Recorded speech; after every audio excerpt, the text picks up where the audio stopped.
Oi, aqui é a Ju do Joan Books e sejam bem-vindos ao meu canal.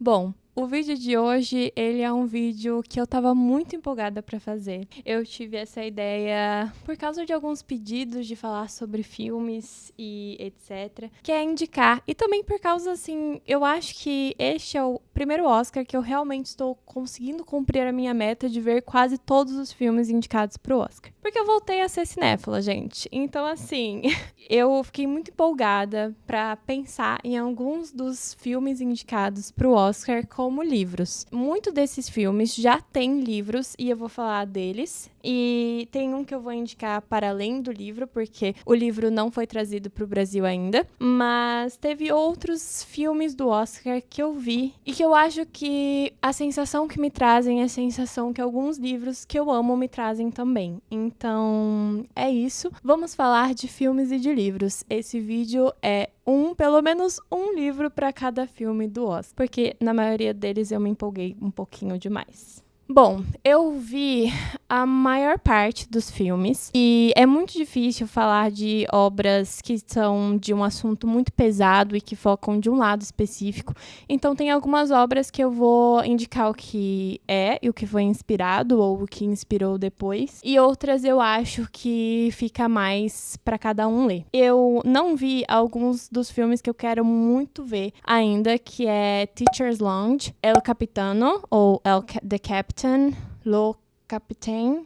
Eu não lembro como ficou. Eu não lembro qual é o título original.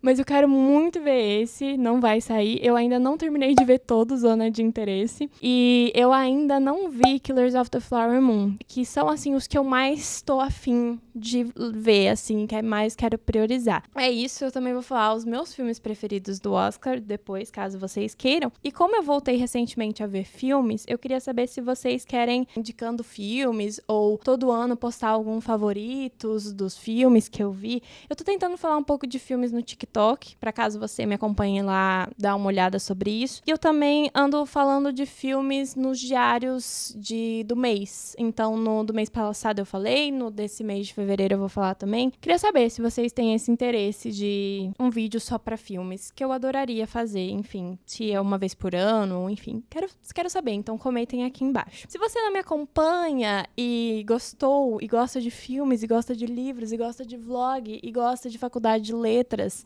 por favor, se inscreva. Estamos tentando chegar numa meta meio absurda, que é 20k até o final do ano, mas se chegar ou não chegar, a gente não sabe, mas se for chegar, vai ter um sorteio muito especial, então, para quem for inscrito, fazer parte. Então, se inscreva e, enfim, espalhe para os outros, caso você goste de mim. E o que mais eu gostaria de falar é, já deixa o gostei, para eu saber que vocês gostaram desse vídeo. O comentário, caso vocês queiram algum outro tipo de vídeo específico, que misture um pouco de filmes também, vou adorar saber. E pro YouTube ver como engajamento positivo e entregar para mais pessoas. Também quem assiste o vídeo na primeira hora sempre ajuda. Lembrando que esses livros todos vão estar mencionados com o link da Amazon e qualquer coisa que você for comprar na Amazon com o meu link, você ajuda muito o canal a ganhar uma comissãozinha todo final do mês. Que a gente faz live toda terça, quarta, sexta e domingo na Roxinha, então se você quiser ser sub por lá, você também ajuda muito o canal. E que a gente tem um clube do livro do Catarse, daí acessando o link do Catarse, você consegue ver por lá e apoiar por lá. E é a melhor forma de apoiar o canal financeiramente.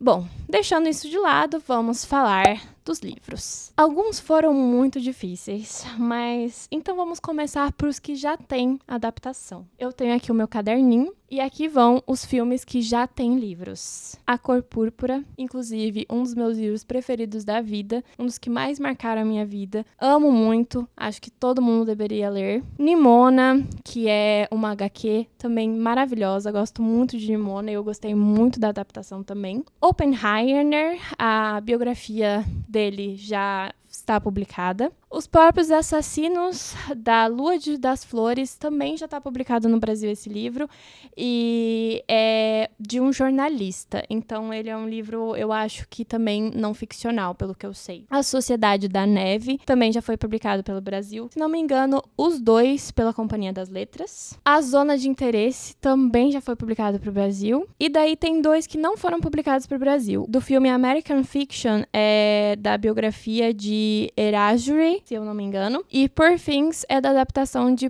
Poor Things mesmo, que é do autor Aldayar Gray. Poor Things é um que eu vou indicar pra fora do que ele é, porque eu acho que ele me dá a vibe muito de Admirável Mundo Novo. Pra mim foi um filme que foi muito conflituoso, e eu acho que Admirável Mundo Novo também é um livro que é muito conflituoso. Eu vou explicar um pouquinho assim o que o filme me traz e o que o livro que eu pensei me traz, porque eu acho que fica mais interessante. Eu consigo ver muito Poor Things como futurístico por causa de como a cidade e as pessoas se comunicam, mas aquele tipo de futurístico que a tecnologia não deu tão certo assim, e ainda tem elementos da tecnologia, mas a tecnologia não foi o que predominou na nossa sociedade. Então, eu penso muito sobre Admirável Mundo Novo, porque ele é um sci-fi que a tecnologia meio que deu errado, assim, que a gente teve que voltar algumas coisas, e que a gente tem essa testagem de sentimentos, e não é como se a nossa protagonista não tivesse sentimentos em Poor Things, o papel da Emma Stone, mas ela tá amadurecendo, então ela tá conhecendo os sentimentos dela. Eu tive muitos problemas com a imagem que a crítica vê este filme como um filme que deveria falar muito do feminino, e nesse enfoque do olhar feminino, quando na verdade é claramente pra mim um olhar feminino feito por um homem, em que ele acha que conhece os desejos e ele acha que conhece o que é pra uma mulher amadurecer, mas que falha um pouco.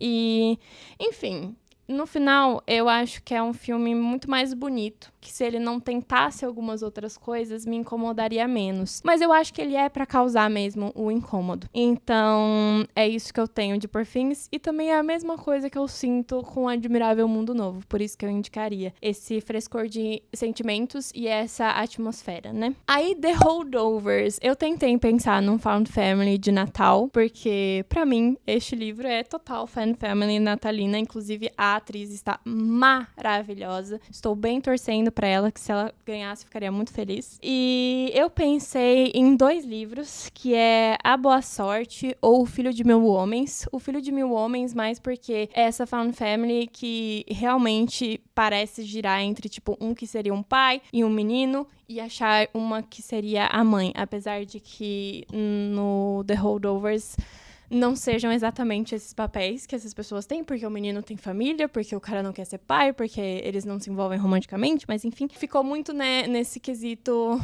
de família, assim, né? Em A Boa Sorte, eu sinto que pega um pouco dos elementos engraçados também. A Boa Sorte tem uma Found Family, mas não tão escancarada quanto O Filho de Mil Homens, do Walter Hugo Mãe, mas é um livro que eu amei muito, que é um livro espanhol. Gostei muito desses 2 livros, gosto muito desses 2 livros. Queria achar uma coisa meio natalina, mas eu não consegui pensar em Found Family natalina, então fica com essas 2 indicações. E eu acho que é sobre isso, né? Pessoas que estão meio perdidas e se acham entre outras e têm suas próprias dores, e juntas elas se tornam pessoas melhores umas para as outras e aprendem muito com os seus erros. Enfim, ninguém é perfeito. Eu acho que tem isso nos 2 livros e claramente tem isso no filme. Barbie foi difícil, gente, porque eu não li nenhum livro que é uma boneca. O mais perto, assim, da história de tipo, ser um robô é Clara e o Sol. Só que Clara e o Sol não é muito sobre essa personalidade feminina e sobre um certo feminismo, de alguma forma. Então, eu pensei muito mais em uma jornada em que a mulher é criada para um determinado papel pela sociedade e se nega até esse papel, ou tenta mudar esse papel. E por isso eu penso em Jane Eyre, ou em Carne Viva. São 2 livros bem diferentes que eu acho que me transmitem as 2 coisas diferentes que Barbie me transmite. Jane Eyre no sentido de meio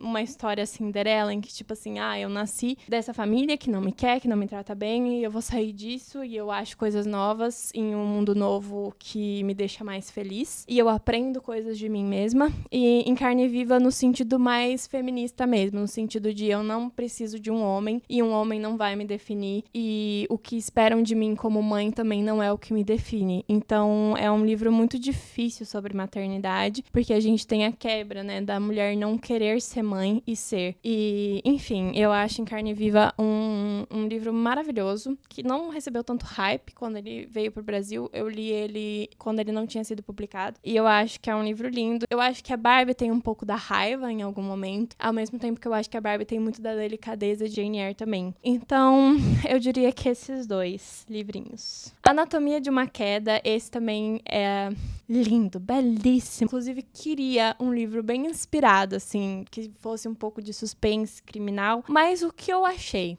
Tudo que eu nunca contei, que vai lidar muito com esse fato de talvez não interessa como de fato certa pessoa morreu, e sim o que os outros, como os outros agiram e o que isso influencia, ainda mais numa mente feminina. Então também vai girar muito na maternidade. A gente começa esse livro da Celeste Ng, em que a gente sabe que a filha do casal morreu, e ela é encontrada no lago. E a gente não sabe se ela se suicidou, se ela sofreu um acidente, enfim, e vai ser o tempo inteiro os pais tentando entender e voltando em memórias e, enfim, muito do lado da mãe também. E eu acho esse um dos livros mais incríveis da Celeste Ng. Eu amo essa autora e eu acho que traz um pouco desse lado de memórias, desse lado de, tipo, não importa exatamente o que é a resposta, e sim a outra coisa, sabe? Não sei se faz sentido. E daí, nessa pegada mais thriller, mistério, feminista, eu diria que O Impulso é mais um terror psicológico, mas tem esse lado da, tipo, a mulher não seguir o papel padrão de que é colocado pra ela. Então, em Anatomia de uma Queda, a mãe é muito questionada por não parecer, apesar de amar completamente o filme, não parecer priorizar ser mãe. Então, eu acho que teria muito disso em Um Impulso também. Eu acho que seria um livro interessante pra quem gostou de Anatomia de uma Queda. Mas, se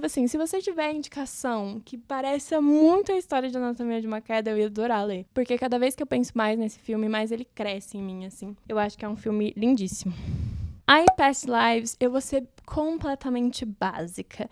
Eu vou indicar Pessoas Normais, da Sally Rooney, ou Amanhã, Amanhã e Ainda Outra Manhã. Também por 2 motivos diferentes. Em Pessoas Normais, a gente tem 2 jovens que as vidas cruzam e descruzam, né, um com o outro. Eles têm esse laço que também vai muito da amizade e também vai muito do amor. Então, nesse sentido, é bem parecido com o que Past Lives quer representar. Mas talvez o erro desses 2 jovens seja a falta de comunicação, o que com certeza é o fator primordial do livro, mas não do filme. Pelo menos eu não senti isso no filme. Então, eu diria que Amanhã, Amanhã e Ainda Outra Manhã retrata também esses 2 amigos que foram muito amigos e que se separaram em algum momento da vida e que depois voltaram a estar na vida um do outro. E eu não diria que o maior problema deles é a falta de comunicação. Eu diria que é a vida seguir. Então, talvez Past Lives se assemelhe um pouquinho mais a Amanhã, Amanhã e Ainda Outra Manhã, mas eu acho que dá a energia dos 2 e, enfim, lindo. Perfect Days. Perfect Days me dá a energia de a vida cotidiana simples é linda. E esse filme me emocionou de uma forma que eu tenho vontade de ver, assim, toda vez que eu achar que as coisas da minha vida dão errado, pra eu ter certeza que eu preciso valorizar mais as coisas simples e bonitas da minha vida. E um livro que me fez isso foi A Elegância do Ouriço. Aqui a gente tem a história de uma mulher que ela também, com certeza, não é rica, que ela é tipo a funcionária deste prédio. E meio que as pessoas tratam ela, tipo, no começo, meio que falar com ela com dó, mas acabam descobrindo que ela sabe muito mais sobre a vida do que essas pessoas riconas sabem, sabe? Que ela tem muito a ensinar. E A Elegância do Ouriço é um livro que é lindo e que me lembra muito a minha mãe, porque é um dos livros preferidos da minha mãe. E eu chorei muito quando eu li. Muito, muito, muito. Também tem um pouco de Found Family nesse, que não tem um pouco de Found Family tanto no filme. Mas eles me dão, assim, essa beleza do cotidiano simples, sabe? E de pessoas que são arte, talvez. Protagonistas que são pura arte, assim. Acho que é isso. O Garoto e a Garça, ele, no começo, eu achei que ele ia ir pro lado que vai o livro As Extraordinárias Cores do Amanhã. Então, por isso que eu tô indicando. Porque caso você tenha visto Garoto e a Garça e também achado que ia ir pra esse lado, talvez esse livro seja pra você. É um pouco confuso, mas enfim. Aqui a gente tem, então, uma protagonista que a mãe morreu e ela vai pra Taiwan pra revisitar as origens da mãe. E lá, um pássaro começa a acompanhar ela e ela pensa no pássaro como a reencarnação da sua mãe. De tipo, a sua mãe quer te dar sinais, né? Na verdade, antes de Taiwan, o pássaro já tá com ela, mas enfim. É um pouco sobre isso, assim. Eu achei que o Garoto e a Garça ia ir nessa pegada, então por isso que eu indico, caso você quisesse ou achasse que também ia ir nessa pegada. Como não foi, como virou uma coisa meio de aventura e seres estranhos e coisas estranhas, um livro de aventura e de origem asiática é A Noiva Fantasma. Eu gostei muito. A história não é semelhante, mas é nesse sentido de, tipo, ir para um submundo em que você não conhece como funcionam as coisas e acompanhado de pessoas que não são as pessoas, enfim, da sua vida, sabe? Da sua família. E, enfim, esse lado aventureiro. E daí, pra encerrar as indicações do Oscar, eu queria falar de Elementos, porque eu acho que Elementos é muito Romeu e Julieta, porque tem aquele negócio, né, dos pais não quererem aceitar um relacionamento por questão de setores inimigos, enfim. Então, essa seria a indicação pra ser divertidinho, assim. Tem muitos filmes do Oscar que são lindos, maravilhosos e que eu não consigo pensar em indicação, porque eu acho que são assuntos muito delicados, como eu falei pra vocês, mas eu queria dizer, então, meus destaques do Oscar até então. Eu, no dia antes do Oscar, ou no dia da manhã do Oscar, vou postar no Twitter uma thread dos que eu acho que vão ganhar versus o que eu gostaria que ganhasse. Então, pra quem quiser acompanhar os meus palpites, coisas assim, depois que eu tiver visto tudo, tá lá. Eu também tenho perfil no Letterboxd, gente. Muita gente pergunta. Tá linkado na descrição também. E lá eu tô avaliando tudo que eu tô vendo. Eu não coloquei aqui os documentários e nem os curtas, porque eu acho que não cabe a mim. Mas, enfim, deixa eu falar dos meus preferidos do Oscar até então. Dos filmes longos, eu gostaria de dizer que o meu preferido até agora é Perfect Days, seguidamente de Past Lives e seguidamente de Anatomia de uma Queda. Gostei muito, muito desses filmes. Eles me passam um conforto muito estranho, assim. Anatomia de uma Queda não é nada conforto pra mim, na verdade, então ignora o conforto na Anatomia de uma Queda. Mas Perfect Days e Past Lives, eles me trazem um sentido de conforto de a vida é bonita e a vida também pode ser simples e as coisas não tem que ser tão exageradas. E a gente não precisa se desesperar tanto, talvez, que as coisas passam e a vida segue. Enfim, dois lindíssimos, com trilha sonora lindíssima. E Anatomia de uma Queda pelo papel que desempenha, mulher, enfim. São os meus preferidos até então. Aí eu tenho um curta preferido até então, momento. Vou deixar aqui, porque eu não lembro o nome dele. Eu lembro que começa com I, mas eu não lembro o nome. Desculpa. É isso! Eu espero que vocês gostem. Como eu falei, eu ainda não vi o Capitão e eu também ainda não vi o da professora, que eu quero muito ver. Os internacionais sempre pra mim são os que esmurram tudo. Então, tô muito, muito empolgada pra ver esses e provavelmente vou ver. Quer dizer, com certeza eu vou ver antes do Oscar. Eu espero que vocês tenham gostado desse vídeo. Se você tem algum outro livro que você acha que seja a cara de algum filme do Oscar, por favor, comente aqui embaixo, que eu vou adorar saber. E se vocês querem me ver falando mais sobre filmes, também comente aqui embaixo pra eu saber. Eu vejo vocês no próximo vídeo, que é na sexta-feira. Um beijo!